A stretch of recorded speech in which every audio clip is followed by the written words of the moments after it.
Hello everyone, this is Shannon from That's So Poe, and today I am bringing you week 27 of my 2019 reads. This week I managed to finish one book, 2 novellas, and 5 volumes of manga. First, the book that I finished this week was Redefining Realness by Janet Mock. And this is a memoir about Janet Mock, who is a trans woman from Hawaii and is sort of famous for being an editor of a magazine and for having an article written about her about kind of being a trans woman and what's that like. And I think she is sort of an advocate and somebody who goes out and spreads awareness and educates the population about trans women and their rights and their issues. And this book very much felt like that. So it is a memoir of her youth. So growing up in Hawaii, partly in also California, and then later touches just briefly on moving to New York in her adulthood, but really it's about her childhood.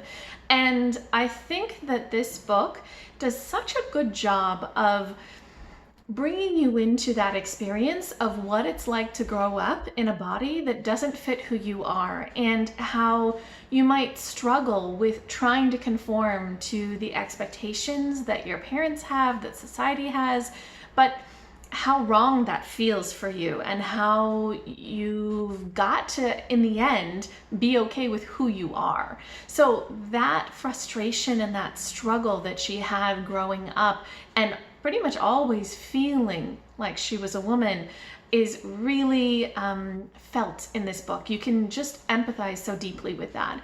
She also has kind of a crazy life. I am just so impressed by how she's been able to overcome so many different issues. Her parents were struggling. They had their own issues.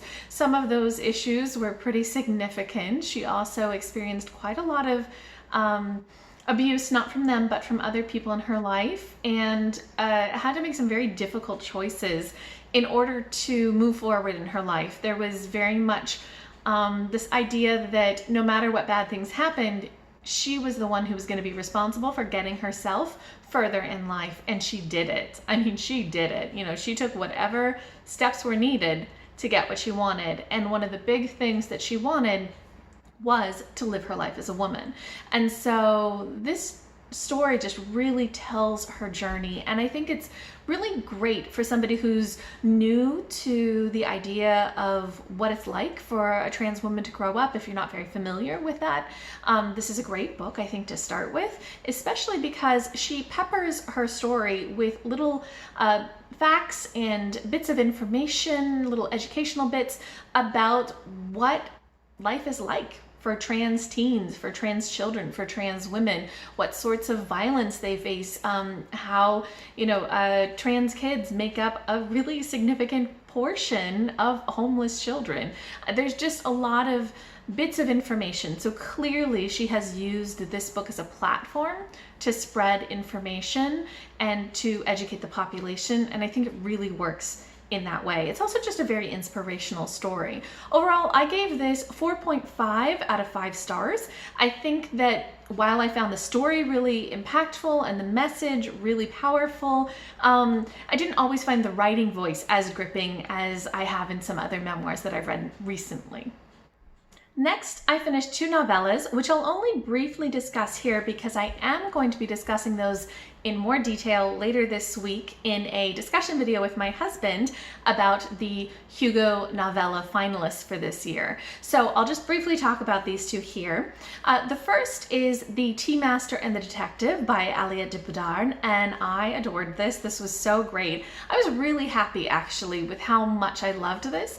I had earlier read her book In the Vanisher's Palace, and I had been a little disappointed by that because I found it rather confusing. So even though I thought the world building was really neat, I had a hard time following the story.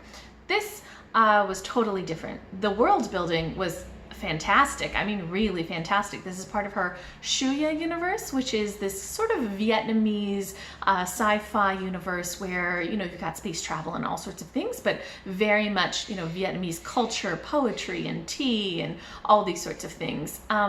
And this universe was excellent. The world building was excellent, but the characters were also excellent. It's a Sherlock Holmes retelling, and I felt that. But it felt like it took a kind of classic story and really put a new spin on it and really added a lot to it as well. So I greatly enjoyed this. I thought the mystery was a wonderful short story type of mystery, but the characters really drew me in. So if you're interested in more detail about that, check out the video I'll post later this week. But I do highly recommend it, and I gave it 5 out of 5 stars. The other novella that I read was Gods, Monsters, and the Lucky Peach by Kelly Robson.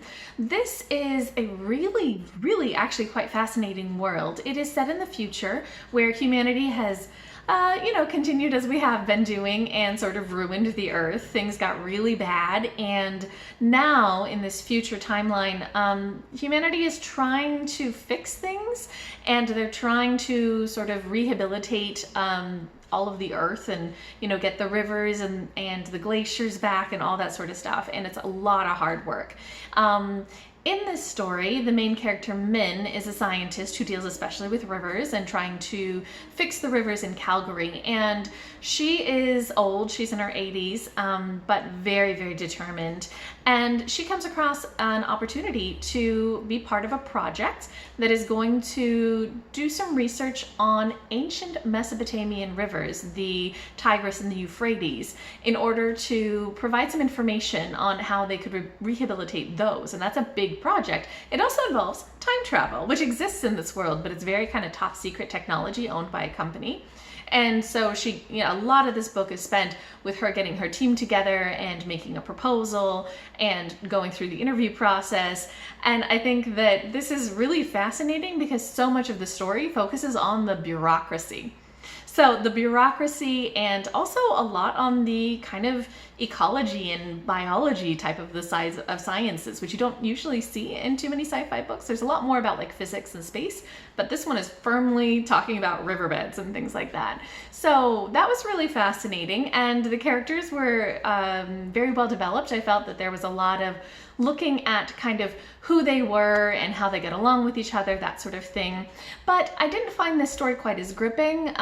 This journey that they take into the past, there's also some aspect of that past timeline that comes in, and I wasn't that invested in it, and I never felt quite drawn into it. And also it's just kind of a rather dark and depressing feel to this story. It's not like, you know, oh, it's all monsters and badness, but it is just sort of depressing.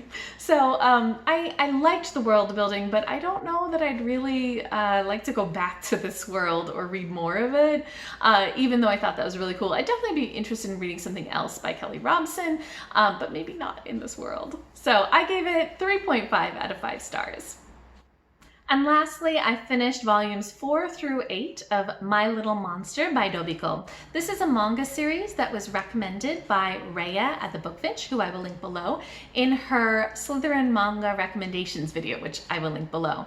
And I have just fallen in love with this series. I'm so happy to be continuing with it, especially, you know, at the end of the day when just my brain is so tired and I can't hardly concentrate on anything. This series has been so perfect to just curl up with and laugh. I think it has got some excellent humor while also dealing with a lot of kind of really interesting emotional and relational topics. So a lot of this book centers around Shizuku, who's very emotionally closed off, and how she relates to other people, as well as how those other people relate to each other. She has a friend group, and she also has, you know, a guy that she's sort of gotten very close to. So this dynamic between them and between the whole friend group is so curious because it just really focuses on What does it mean to care about other people? When we care about other people, are we caring about them simply because they fill a void in us? Or because we actually value them? Are we selfish in our love, or are we selfless in loving them? There's a lot of issues of just sort of, how do you connect to people? How do you build a relationship? And there's a lot of very humorous parts to this, because the main characters really have no clue. And it's just really sweet to see them trying to navigate their way through this and not knowing what to do. So I'm just thoroughly enjoying this series. I love the characters. Especially Volume 4 was particularly good. I really liked Volume 4. I just really like how they explore that issue of vulnerability and connection. That's super fascinating to me. And all of the humor that is kind of peppered throughout really, really works. I love that. I like things that are both deep and funny at the same time. Also, one of the side characters, Yamaken, makes me so happy. He's so amusing. I just love characters who are sometimes not so self-aware. So it's a very enjoyable, very sweet series, and I really do recommend it for anybody else, or check out Reija's videos to see other manga that you might be interested in. Okay, that wraps up my reading week. If you guys have read any of these, go ahead and let me know what you thought down in the comments below. Or if you're interested in hearing more about those 2 novellas, check out the video that I'll be posting later this week with my husband discussing them along with the other Hugo novella finalists.